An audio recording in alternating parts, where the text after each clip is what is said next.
I've been reading articles online where people are giving advice to high school students and saying things that just make me cringe. Hey guys, my name's James. I'm one of the founders of Cortex Education, and I'm a college admissions consultant focusing on personal development as the best way to achieve success. If you guys like the content that I've been putting out so far, be sure to hit that like button down below, because if you don't, the YouTube algorithm says, man, these are crummy videos, and it won't show them to anybody else who might benefit from them.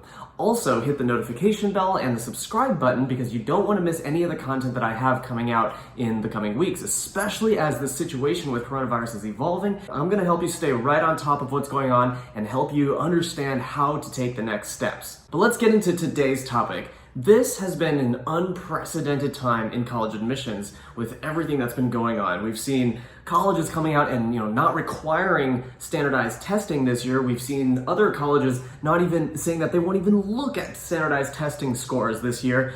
We've got summer camps and activities just canceling everywhere, and we have unexpectedly high admissions rates this year. Now that's interesting. Say what? That's right. This year we're seeing that a lot of students are deferring college, meaning they're choosing to start later. And what that means is that a lot of students are getting admitted off of wait lists where they normally wouldn't be able to. Let's take a step back and see how this all works, and this has everything to do with the concept of yield. Imagine you are the Dean of Admissions at Cortex University. You're tasked with filling an incoming class of 5,000 freshmen.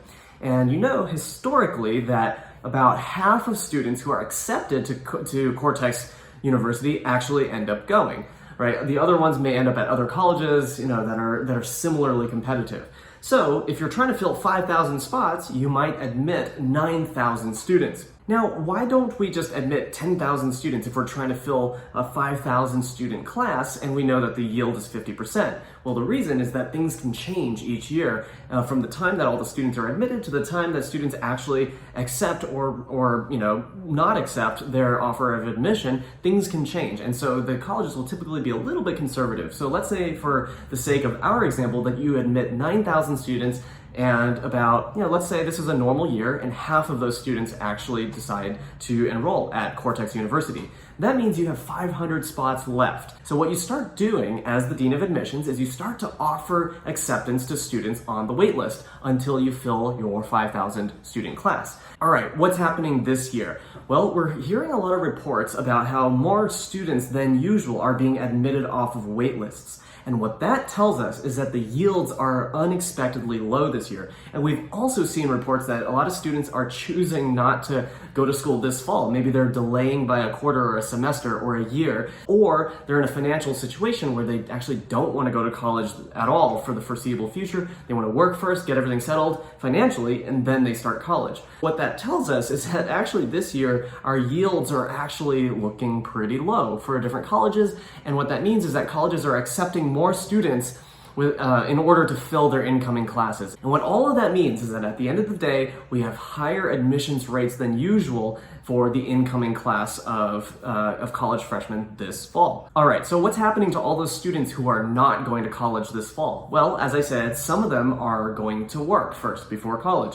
Others are taking a quarter off or a semester off because they're thinking, I'd rather start in the winter semester because there's, I can't even go to the campus and get the full college experience. I'm just gonna wait till the winter semester or the winter quarter to begin. Or we also have students who are choosing to delay by an entire year. They're taking a gap year to do something completely different, maybe work a little bit, and possibly even apply again. This is where you sophomores and juniors need to listen up. Remember, through all of this coronavirus stuff, colleges are not expected to really change the number of seats they have available for incoming students from this year to the next year to the next year after that. It's probably going to be about the same. So what that means is that if we have this spillover effect where a lot of students are not going to college this fall, but they're going to wait till the following year or maybe the year after that, then what that means is that we probably will have more students in the coming years competing for the same number of spots. And what that means is that although I'm predicting that we're gonna, when all of this is said and done, we're gonna see higher admissions rates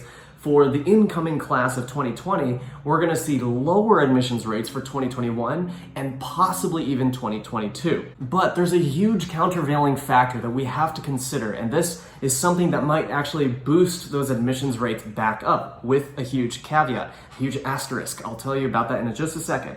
But the big factor that I'm talking about is the economic uncertainty that's all over the place in America today with huge unemployment numbers and the economy still kind of reeling from the coronavirus.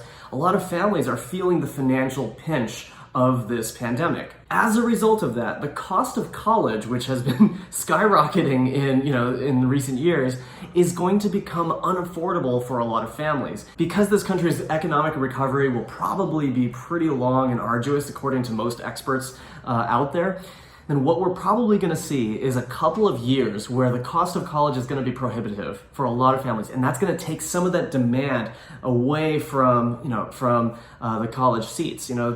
Fewer students are actually going to be competing for the same number of spots. And what we'll also see is that it's not just a binary situation where you do afford college or you don't. What we might see is that students who normally would go to those colleges might decide a slightly less competitive college is offering me a nicer financial package, I might choose that one instead. So we're not sure what's going to happen economically, and we're not sure if the universities will step up and say, you know what, we're going to do more for financial aid because people are hurting out there. We don't know if they have the budget for that. But this is something to keep in mind. To summarize the economic point that I'm making here, if you and your family fall into the bucket of families that would struggle to pay for college, this could affect you, right? You might actually decide not to apply to college.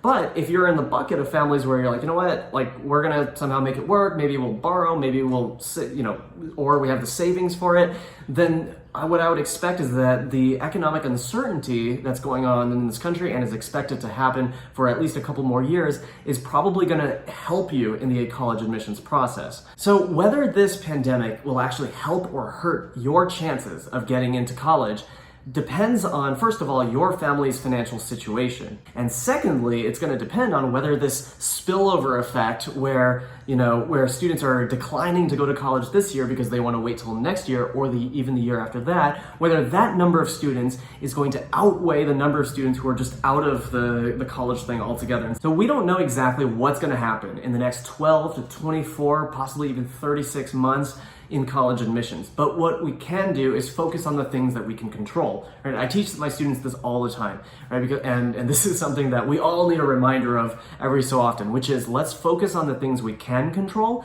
and just keep one eye on the things that we can't so that we understand how to proceed. First of all, keep those grades up. Standardized testing is becoming less and less important. As I talked about in my video a couple of days ago, grades, I predict, are going to be much more important in the coming years and possibly even decades in college admissions in the United States. And how do you keep those grades up? Work on your productivity habits starting now. This summer is a great opportunity to start working on those productivity habits, reducing distraction, time management, avoiding procrastination by breaking down your tasks into smaller pieces that are easier to get started with. And one of the best things that you can do for your productivity habits to develop them and sharpen them this summer is to check out down in the description below. I'm linking a program that we created for this purpose.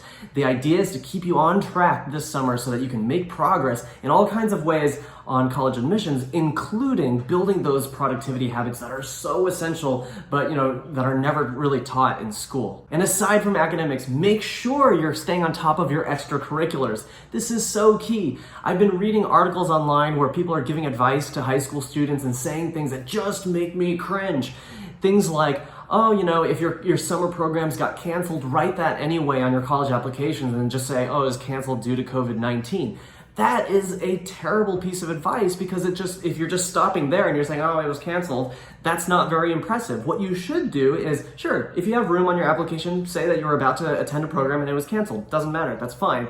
But what is way more important is you redirect that time towards doing something that you can do.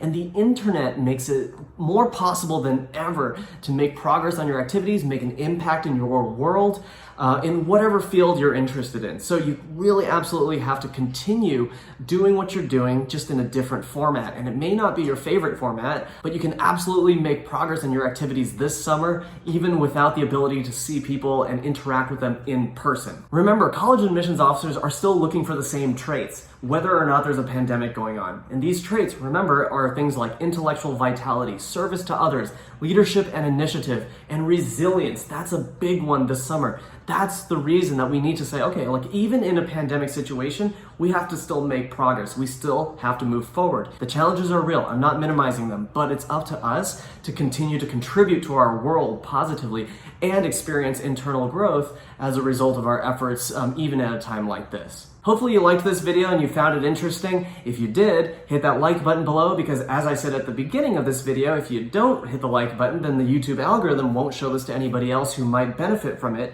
And also hit the subscribe button and the notification bell so you don't miss any of the content I have coming up. I plan to make these videos for the foreseeable future, at least multiple times per week, because I enjoy making them and hopefully you enjoy watching them.